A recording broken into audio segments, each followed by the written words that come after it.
Well, before you think this is a positive thing, I may have some bad news for you. Authority of NSA to collect bulk data officially ends.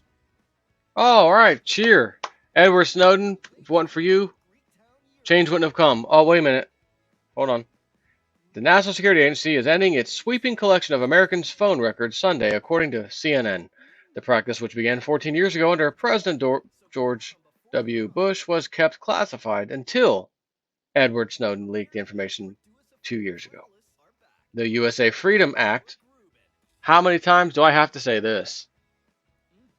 When they give a law or a bill a prestigious name, it is always the opposite.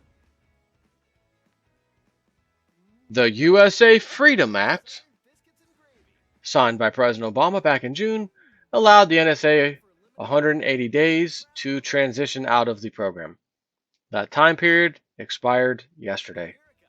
Snowden's leaked documents claim that NSA was collecting phone records of citizens both in the U.S. and elsewhere. And under the new USA Freedom Act, the NSA would not gather the data on calls, but instead, the data would now be collected and held by the telecom companies themselves, such as AT&T and Verizon. If the intelligence community required access to the records, requests would have to be made with the, I guess, there's the FISA court. Now there's a FISC court. I thought it was the same thing. Maybe they, like the law, they just change the law, change a few things around and make you think something new. Now there's a new court, or what is this? There's a FISA court, now there's a FISC court. If the intelligence community required access to the records, requests would have to be made with the Foreign Intelligence Surveillance Court, or FISC. FISC is a special court that has been used to facilitate national security investigations. So you may hear, oh, I've got a court order. Like a court from Hillsborough County where I live, or maybe a federal court in the state I live in. No. This is an underground secret facility. You have no idea who the judge is. You have nothing. You have no idea what anything is. And if the court wants to collect your records, you don't get notified by anybody that such a request has been made against you. All that has to happen is the court sends Verizon or AT&T a little note, basically. The note says we want to start collecting this guy named Jason at 4, signed by our court. A court? Which court? Oh, the FISC court, one no one knows about. So these are judges nobody elects. Correct. Unelected judges. Correct. Interesting. And then my wife was reading our Verizon bill just days ago. Funny enough. It says, there's a little privacy thing in here, policy. Why don't you read through those? Some interesting things in here. And it pretty much said, right in the policy, we pretty much collect everything about you, including every website you visit. Every website I visit. Oh, this guy visits InfoWars. Oh, this guy visits Godlike Productions. Oh, this guy visits Jeff Rents. Oh, this guy visits Drudge Report. Oh, this guy. But they're probably only collecting that for advertising purposes, right? I'm sure. And you can't opt out. The only way you opt out is to say, well, I guess I'll go with maybe Bright House instead of Verizon Fios. Oh, but they're going to have a similar privacy statement. Who ultimately, again, will get back to the two big ones, Verizon and AT&T. I remember watching the documentary, and the guy that worked for AT&T, I don't know if he was head of the IT department there or what his role was, but he said he remembers seeing the server room across from right where the switches and stuff were, the main switches coming into the building, was being tapped off to a secret room, essentially, in which the government had its own servers there collecting tons of information. If you think for 1 second that the bulk collection of your data has stopped, one way or the other, think again. Yeah, but the new freedom, what's it called? USA Freedom Act, man. They wouldn't name it that if it wasn't about freedom. Well, you're right. Let me think about that. The Patriot Act. The Patriot Act. You must be a patriot in order to accept it. I'm a patriot. I love my country. Patriot Act must be a good thing. And it turned out to not be a good thing. And we had to hide 28 pages of the 9/11 Commission report and keep that secret all these years, including, well, not including, but even after the fact that 3 congressmen have said we read it behind closed doors. And if we're ever to get past that event, the American public needs to know the information in those 28 pages because some of it contradicts some of what we've all been told. Oh, I guess these 3 congressmen are conspiracy theorists, aren't they? Additionally, the NSA says it was only the metadata being collected, which means NSA probably wasn't listening to your phone calls or reading your emails. No, reports the International Business Times (IBT). Instead, intelligence analysts had access to information about the telephone calls. Among that data, IBT says NSA collected the phone numbers of both caller and recipient, the number of any calling cards used, the time and duration of calls, and the International Mobile Subscriber Identifier, which is a unique identifier embedded in a phone SIM card number. NSA claims the program was not used as The Guardian and Washington Post had originally reported. But hold on, if it wasn't for Edward Snowden, we would have never known about this anyways.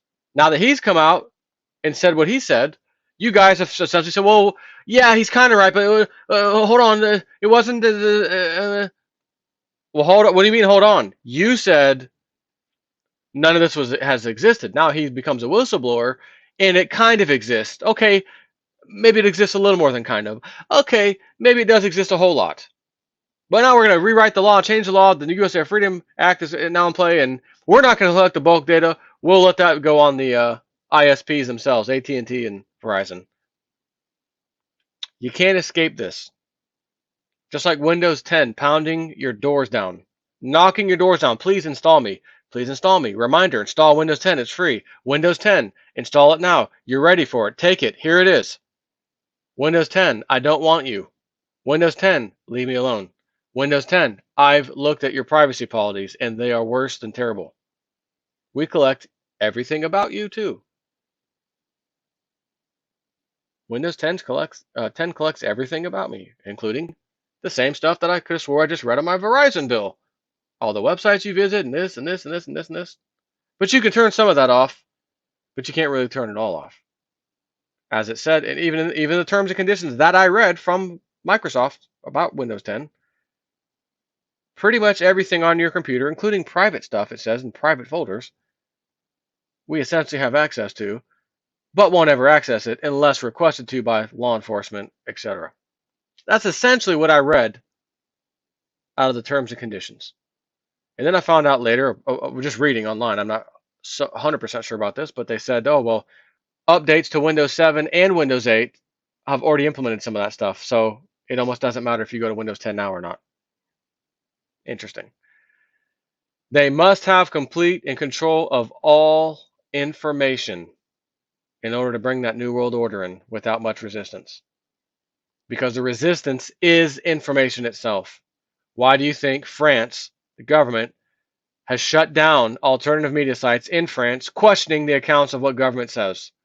And they've arrested 24 people, 3 of which are on some kind of house arrest, only during the climate change summit that's about to take place through December 12th. Because they said we don't want them protesting. And under the new martial law status this country's under, we can do that, and we are doing it. And they have a curfew. They can't leave their house past 8 p.m. until the climate change thing is over. Once the summit's over, you guys can come back out and play and protest and do whatever you want. So as I said before, are freedoms really rights? Rights and freedoms, are they really rights or are they privileges? The government is proving they're privileges. Like a parent can take a privilege away from a child, the government looks at you as if you're the child and they're the parent. Why do you think they're going to force you to get vaccines all over the place? They force you to do all this other crap. We're going to force you to go through the TSA and get groped and have them stare at your naked pictures of, see-through clothes and stuff. Oh, we're not doing that. Oh, yeah, they got caught. Oh, no, we stopped. No, another one did it. This one groped somebody, felt on her. Yeah, I mean, just unbelievable. And how the hell did they get into France? France, you guys are implementing these same rules. How the hell did these terrorists get in there and do this? That's right. There was a training exercise going on that morning of the same thing happening that actually happened in real life, just moments later. Go figure. I wish I was like the most powerful, all-knowing, whatever information, psychic, whatever you want to call me, person in the world. And I could just sit here and go like this, and you could ask me a question like, Joe, Oracle Joe, um, 9/11 attacks, who was really responsible? And I could just go, boop, oh, that was so-and-so. Oh. The Paris attacks, who was really responsible? Oh, boop, that's that. This historical event called Vietnam, was that really? Oh, nope. I will guarantee you, every answer I would give, if I had that power, would be completely different than what you've been told your whole life as being the truth. Well, I thought that was a. Well, I thought we got attacked by an enemy. You'd find out every damn thing that was important in history isn't even history at all. It's a lie. It's fake. But as they say, those who win the wars write the history, write the rules, make the rules. So the history, like in this country, we call Thanksgiving. Oh, we're gonna go meet the Indians and we're gonna share turkey and we slaughtered them. As I mentioned the other day, I watched a show sometimes, The Dead Files. The psychic lady goes in there with her partner's a retired cop, detective. And numerous times, for whatever reason, this particular show, the detective goes to like the local historical society or local town historian, and the town historian is pulling from, you know, the news of the day, 200-300 years ago, and saying, "Oh, here's what happened," and the Indians were tired of the women being raped and brought into slavery, and came in and slaughtered the town. The white men, they had enough. So then they asked for help, and then the brigade came in and invited the Indians to a peace treaty, and they came to celebrate, and then they slaughtered the Indians and sold the rest of them off to as slaves. Well, that's funny. I'm almost certain I never read that in any public school history book in my entire life. Not even similar of a situation. The only thing I ever read was that the Indians were the savages. We tried to befriend them, didn't work out too well, so we kind of took over. That's kind of the softball historical lesson that I was taught. Sometimes you won't even get that piece. You'll just get, no, we were equal and we were friends and they moved on and this and that. And then you find out, well, no, we kicked them off the land and said, here's your new spot, right? Kind of like these little free speech zones. Remember that when all the protests go on during the presidential elections? You're not allowed over here. You're not allowed over here, even though it's public area. Free speech zones over there behind the dumpster on the left. No, the left side. Yeah, I know nobody can see you over there. Just a little more. Right there, that little circle. That's your free speech zone. Yeah, but it's only big enough to fit three of us. I know. There's like a couple hundred that want to protest. Yeah, they'll be arrested if they step outside that circle. Sorry about that. That's what we gave the Indians. So you think the free speech zone is something new? It's just been modernized. We gave the Indians their free speech zone. Your free land zone is over here now, and we're kicking you out of this area and pushing you over here. And then they resettle, and then we're kind of expanding out of control. The white man. We need to kick you out again. And oh, did I say kick you out? I meant your free land zone has expired here, and it's now a little further back, a little bit back that way. And now there's hardly any of them left. How could there hardly be any of the Indians left when there were so many of them before we got here? How is that possible if history was right and we were supposed to work together and trading and Thanksgiving and turkeys? And that's because every damn thing you've been told pretty much your entire life regarding your country and its history, I'm going to step out on a limb and say it's a goddamn lie. Have a nice day.